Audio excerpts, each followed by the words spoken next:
Oke, Bismillahirrahmanirrahim. Assalamualaikum warahmatullahi wabarakatuh. Baik, untuk sesi kali ini aku mau menceritakan sebuah tokoh sejarah ya. Namanya Oda Nobunaga atau Nobunaga Oda. Beliau ini adalah seorang samurai atau dibilangnya daimyo ya. Daimyo itu semacam, kalau sekarang itu jenderal. Daimyo di era Sengoku. Jadi di era Jepang pada masa itu ada 3 daimyo yang terkuat. Nah, salah satunya ini Nobunaga Oda. Dan ini pasti bagi teman-teman yang sering main game Samurai Warrior, terus Sengoku itu pasti tahulah tokoh ini. Dan ini sebenarnya memang ada di zaman sejarah Jepang ya. Oke, langsung aja kita mulai gambar dan sambil kita ceritakan kisahnya bagaimana. Oke, bismillah. Oda Nobunaga dilahirkan di Istana Sobata pada tahun 1534 sebagai putra ketiga dari Oda Nobuhide. Oda Nobuhide sendiri adalah seorang daimyo zaman Sengoku dari provinsi Owari. Jadi provinsi Owari ini adalah tempat para klan Oda ya guys. Kisah lain mengatakan Nobunaga dilahirkan di istana Nagoya. Ibunya bernama Dota Gozen yang merupakan istri sah Nobuhide, sehingga Nobunaga berhak menjadi pewaris kekuasaan sang ayah. Nobunaga sejak masih muda memperlihatkan sifat jenius dan tindakan gagah berani. Nobunaga juga menggemari barang-barang yang berasal dari barat. Pada tahun 1581, Nobunaga pernah menyelenggarakan parade pasukan kavaleri dengan mengundang Kaisar Ogimachi. Pada waktu itu, Nobunaga hadir mengenakan mantel dari kain bludru dan topi gaya barat.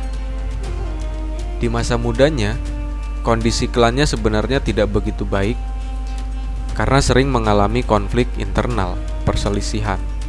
Dan pada tanggal 24 Agustus 1556, Nobunaga memadamkan pemberontakan yang dipimpin adik kandungnya sendiri, yaitu Oda Nobuyuki, Hayashi Hidesada, Hayashi Michimoto, dan Shibata Katsuie dalam pertempuran Ino.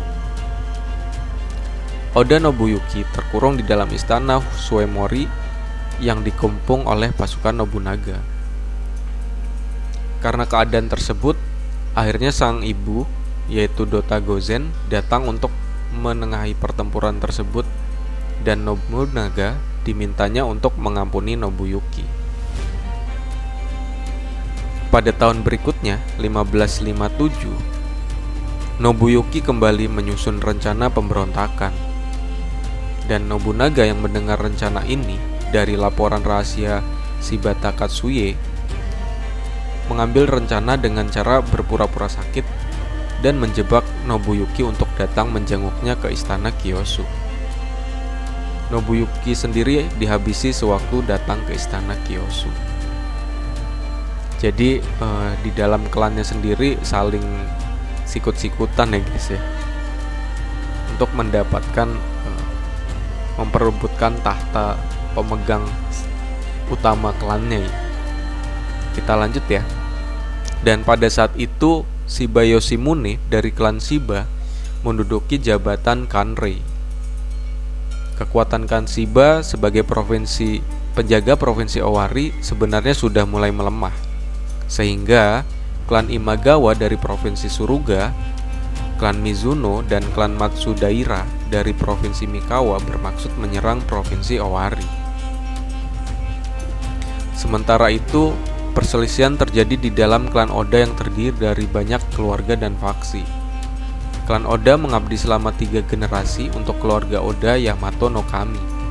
Sedangkan Oda Nobutomo memimpin keluarga Oda Yamato no Kami yang menjabat Sugodai untuk distrik Shimoyon.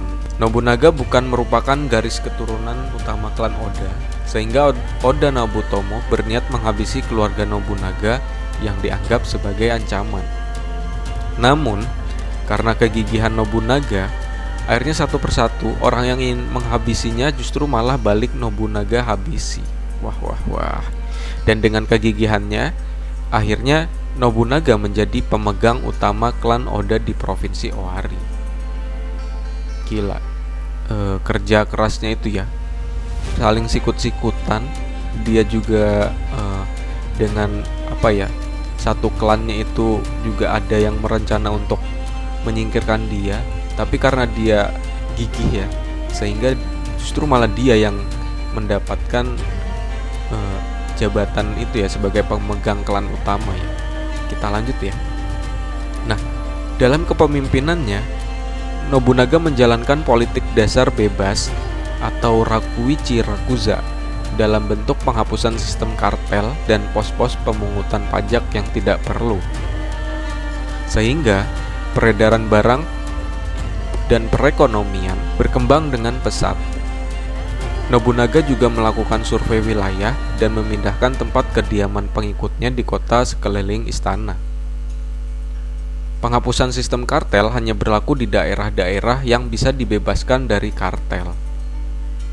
Distribusi barang juga dikhawatirkan lumpuh jika sistem kartel itu dihapus di seluruh daerah.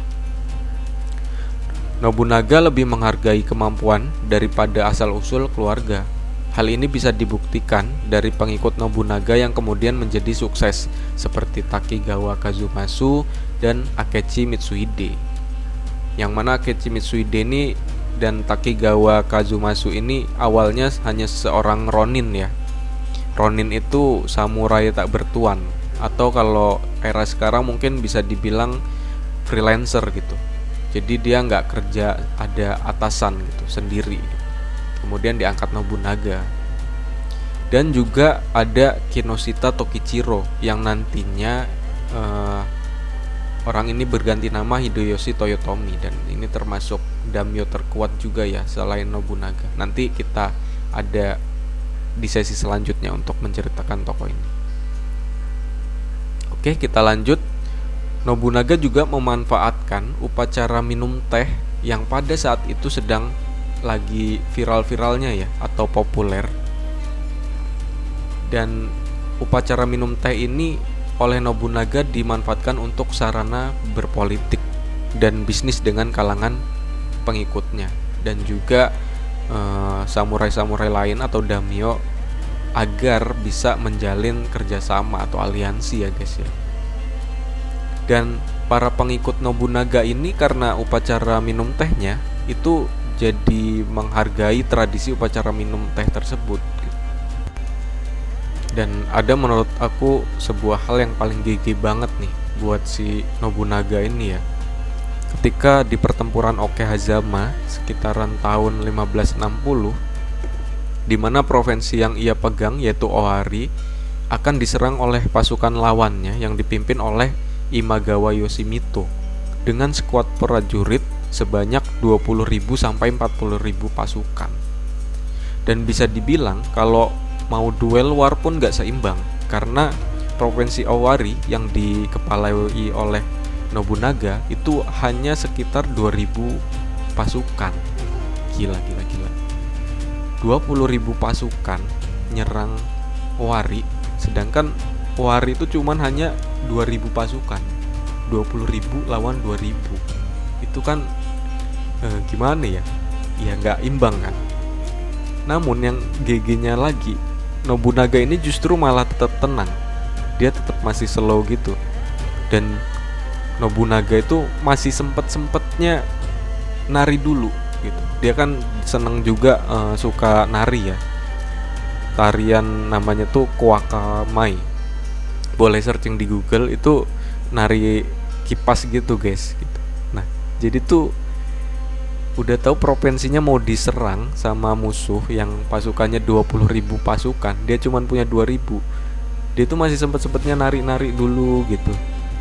Ya sebenarnya sih dia nari-nari ini untuk untuk fokus ya, menenangkan diri sembari nyari strategi gimana caranya dengan 2000 pasukan ini dia bisa menang gitu. Akhirnya Nobunaga ini mengambil strategi nih, kalau dia bertahan pasti dia kalah 2000 pasukan.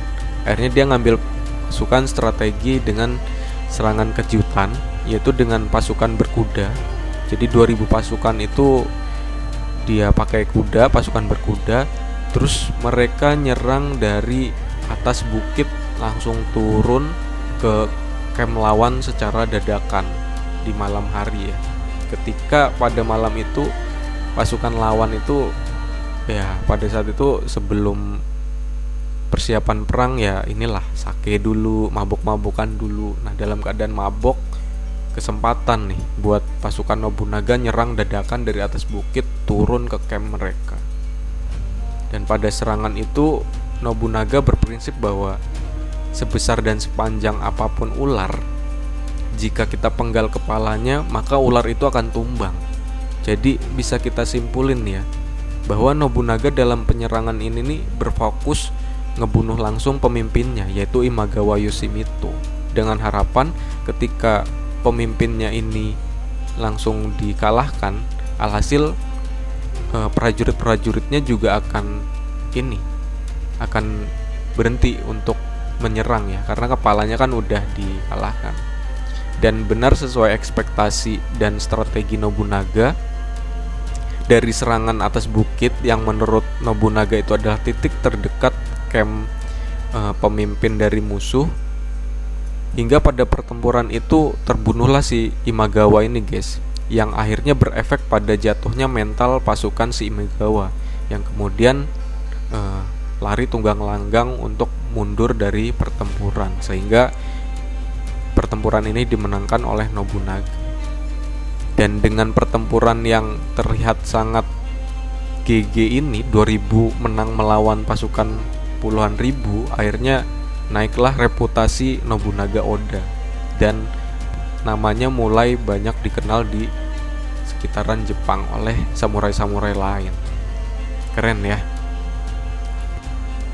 Reputasi mulai meningkat, Nobunaga pun juga mulai berambisi menginvasi wilayah lain dan mulai membentuk aliansi, yang salah satunya ialah Tokugawa Ieyasu, yang mana nantinya Tokugawa Ieyasu ini juga menjadi daimyo terkuat di Jepang ya. Nanti insya Allah aku bikinin juga yang ini untuk Tokugawa. Dan satu persatu wilayah Jepang akhirnya dapat Nobunaga kuasai. Jadi prinsipnya Nobunaga ini untuk nyatuin Jepang ya dengan jalur kekuatan ya guys ya. Jadi dia menyatukan Jepang itu pakai jalur militer, invasi. Kemudian wilayah kekuasaannya semakin besar dan sedikit lagi ia pun bisa menguasai Jepang seutuhnya. Yes, namun seperti peribahasa, semakin di puncak maka angin semakin kencang. Dan disinilah ujian Nobunaga semakin berat. Namun ujiannya itu sebenarnya yaitu pada dirinya sendiri, pada hasrat ingin berkuasanya sendiri guys ya, menurut aku. Di sini Nobunaga mulai menaruh banyak curiga oleh pihak-pihak tertentu ya, baik dari musuhnya maupun dari pihak aliansinya. Dan dia juga ada curiga akan ada pengkhianatan. Hingga akhirnya ada tindakan fatal yang dilakukan oleh Nobunaga, yaitu membakar kuil Enryaku. Membakar kuil. Jadi pada saat itu Nobunaga mulai pada bulan September tahun 1571 ia melakukan penyerangan di kuil Enryaku, kemudian membakar kuil tersebut, yang dampaknya adalah memakan korban tewas sebanyak 4.000 orang. Dan korbannya ini tidak hanya pasukan tentara ya guys, karena ini kuil loh. Jadi korbannya itu sebagian besar terdiri dari wanita dan anak-anak biksu, termasuk kepala pendeta Enryakuji-nya sendiri yang ikut tewas terbunuh. Atas tindakan fatal ini, banyak pihak yang mengecam Nobunaga Oda, guys. Salah satunya daimyo yang kuat juga nih, si Takeda Shingen, yang menurutnya tindakan Nobunaga ini adalah tindakan jahat ya, yang sudah menghancurkan agama Buddha. Ya bayangin, itu kuil tempat ibadah sama Nobunaga dibakar. Karena atas tindakan ini, Nobunaga kemudian dapat julukan Sang Raja Iblis. Hingga akhirnya pada 29 Mei 1582 di Kyoto, ia singgah di kuil Honnoji untuk beristirahat sebelum melakukan penyerangan, yang kemudian dikhianati oleh bawahan kepercayaannya sendiri, yaitu Akechi Mitsuhide, yang awalnya ditugaskan untuk membantu bawahan satunya, yaitu Hideyoshi Toyotomi, melakukan invasi. Justru malah Akechi Mitsuhide ini berbalik arah ke kuil Honnoji dan melakukan pengkhianatan, yang akhirnya berdampak gugurnya Sang Nobunaga Oda, yang kemudian kuil Honnoji-nya pun terbakar, sehingga dinamakan insiden Honnoji.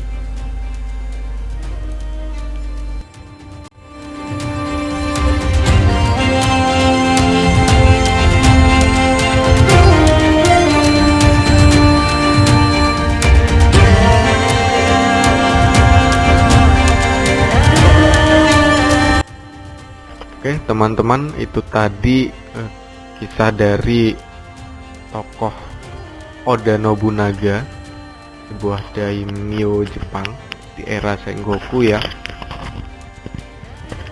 Jadi itu saja, dan dari kisah ini saya ceritakan berdasarkan referensi bacaan yang saya baca.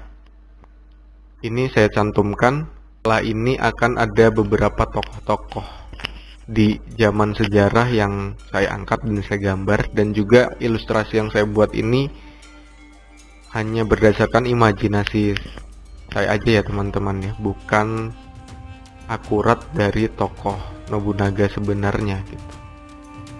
Dan kalau ada salah-salah pengucapan, salah kata, silahkan dikoreksi di kolom komentar. Dan kalau ada request tokoh siapa yang mau akan kita bahas, silahkan ditulis di kolom komentar. Oke, terima kasih sudah menonton channel saya, dukung terus. Untuk sesi ini saya cukup sampai di sini. Wassalamualaikum warahmatullahi wabarakatuh.